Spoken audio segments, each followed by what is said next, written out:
నమస్కారం.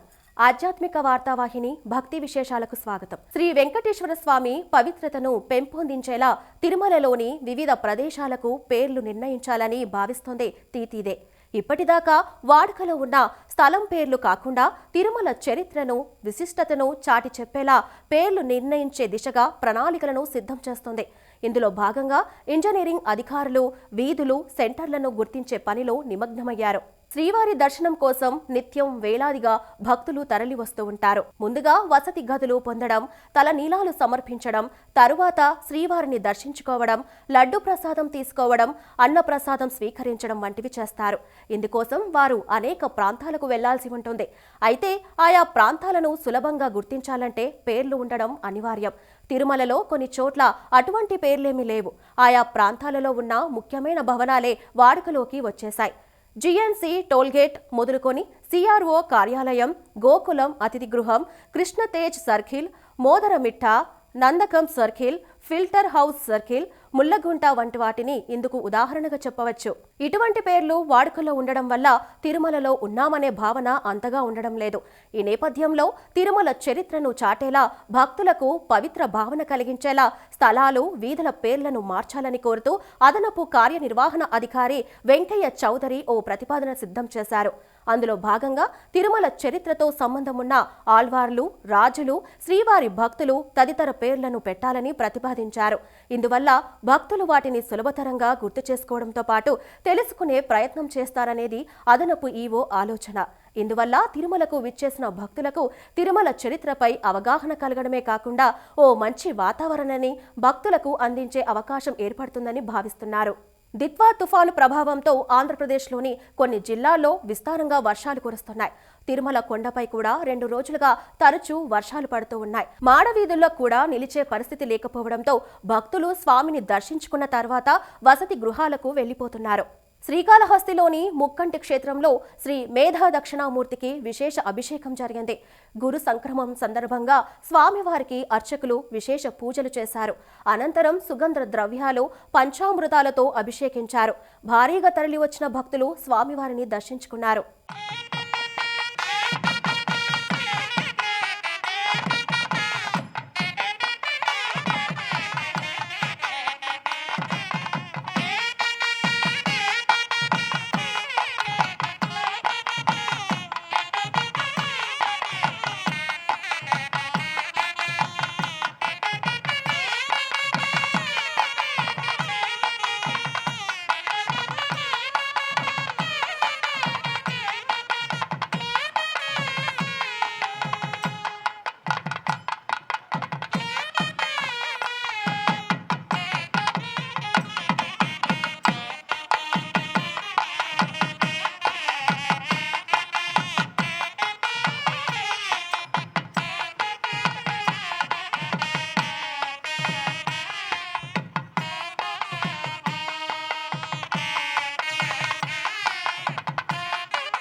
అన్నమయ్య జిల్లా రాజంపేట మండలం ఆకెపాడులో నిర్వహించిన శ్రీదేవి భూదేవి సమేత శ్రీ వెంకటేశ్వర స్వామి పరిణయోత్సవం వైభవోపేతమైంది.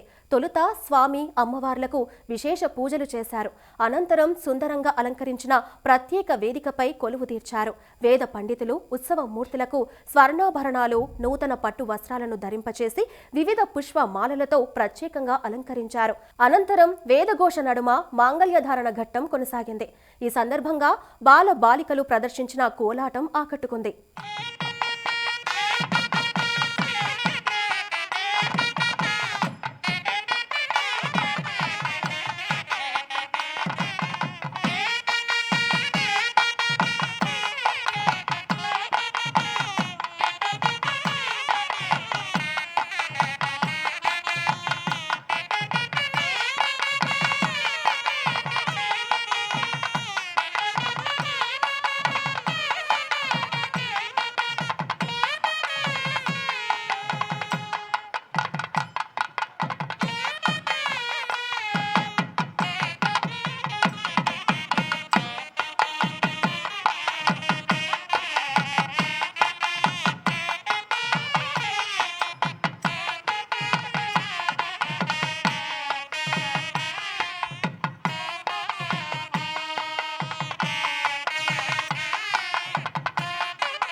ప్రకాశం జిల్లా పొదిలిలోని శ్రీ పార్వతీ సమేత నిర్మా మహేశ్వర స్వామి దేవస్థానంలో కలశ జ్యోతుల ఊరేగింపు వేడుక నేత్రపర్వమైంది.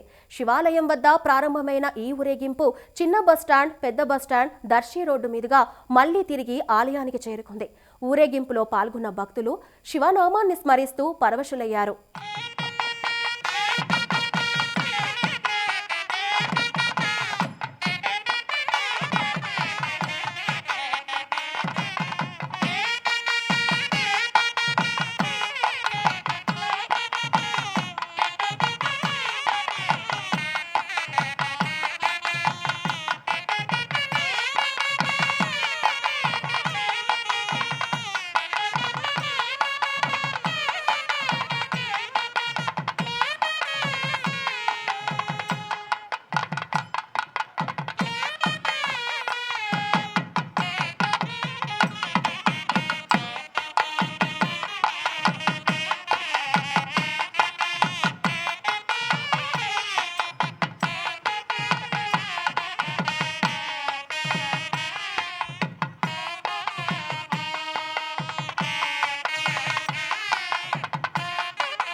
బాపట్ల జిల్లా ఈపురపాలెం పద్మనాభునిపేటలో శ్రీ అయ్యప్ప స్వామి పడిపూజ వైభవంగా జరిగింది.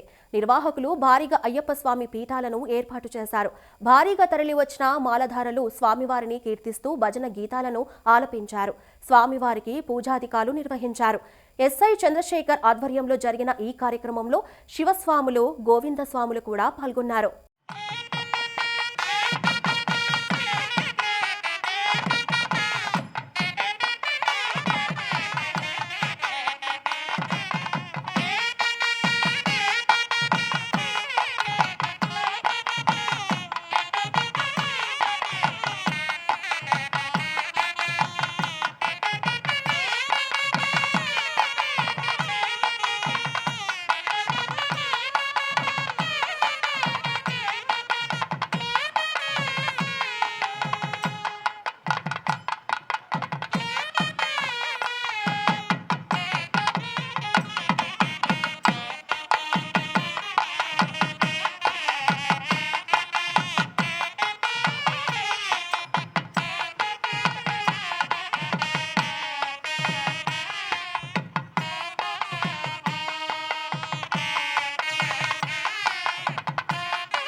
కడప జిల్లా వెంపల్లిలో అయ్యప్ప స్వామి పడిపూజ మహోత్సవం వైభవంగా జరిగింది.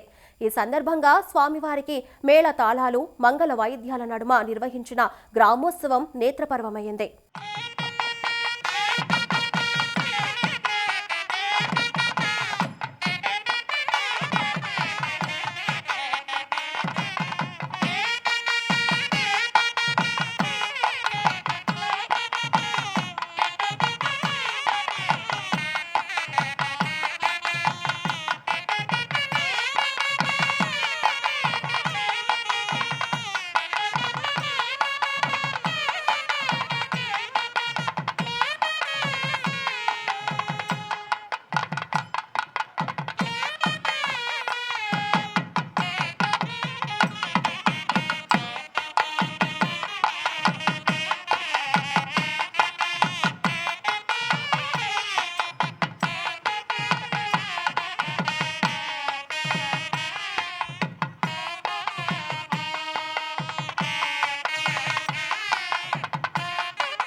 జిల్లా చక్రాయపేట మండలంలోని గండి క్షేత్రంలో శ్రీ వీరాంజనేయ స్వామి దేవస్థానంలో హనుమత్ వ్రతం ఘనంగా జరిగింది.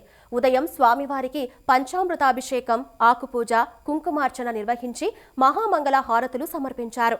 విశ్వక్షేణ ఆరాధన, వాసుదేవ పుణ్యాహవాచనం, రక్షాబంధన ధారణ, సింధూర అర్చన, నాగవల్లి దళంతో సహస్రనామం నిర్వహించారు.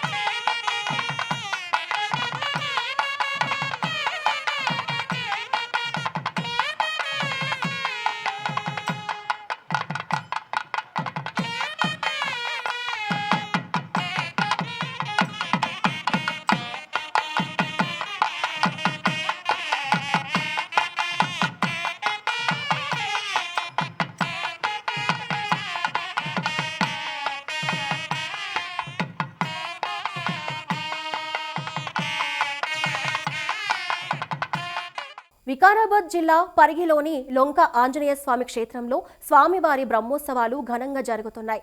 ఉత్సవాల్లో భాగంగా విశేష పూజలు నిర్వహించారు. భారీగా తరలివచ్చిన భక్తులు స్వామివారిని దర్శించుకున్నారు. కరీంనగర్ జిల్లా బోయినపల్లి మండలం వరదవెల్లిలోని శ్రీ దత్తాత్రేయ స్వామివారిని రవాణా శాఖ మంత్రి పొన్నం ప్రభాకర్, ప్రభుత్వ విప్ ఆది శ్రీనివాసులు దర్శించుకున్నారు. పడవలో ఆలయానికి చేరుకున్న వీరికి అర్చకులు, అధికారులు ఘనస్వాగతం పలికారు. పూజల అనంతరం అభిషేక కార్యక్రమంలో ఇరువురు పాల్గొన్నారు.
శివమాలధారులకు మల్లన్న స్పర్శ దర్శనం వెసులుబాటు కల్పించింది శ్రీశైలం మల్లికార్జున స్వామివారి దేవస్థానం.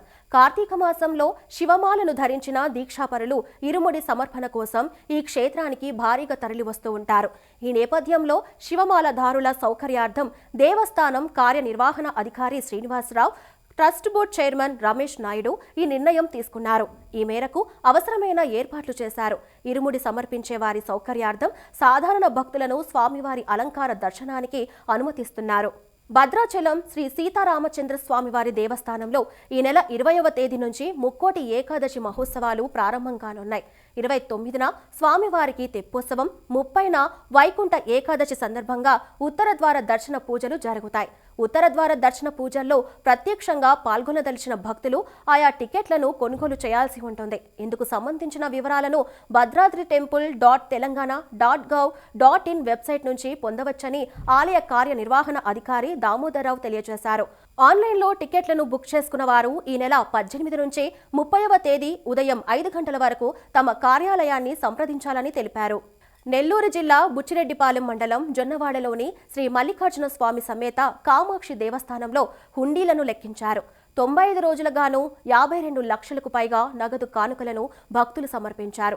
71 గ్రాముల 500 మిల్లీగ్రాముల బంగారం, 170 గ్రాముల వెండి కానుకలు కూడా వచ్చాయి. విదేశీ కరెన్సీ కూడా భారీగానే వచ్చింది.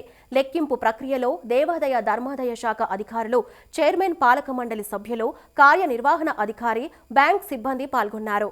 ఇవి ఈనాటి భక్తి విశేషాలు. తదుపరి ఆధ్యాత్మిక వార్తావాహినిలో మళ్ళీ కలుద్దాం. అంతవరకు సెలవు. నమస్కారం.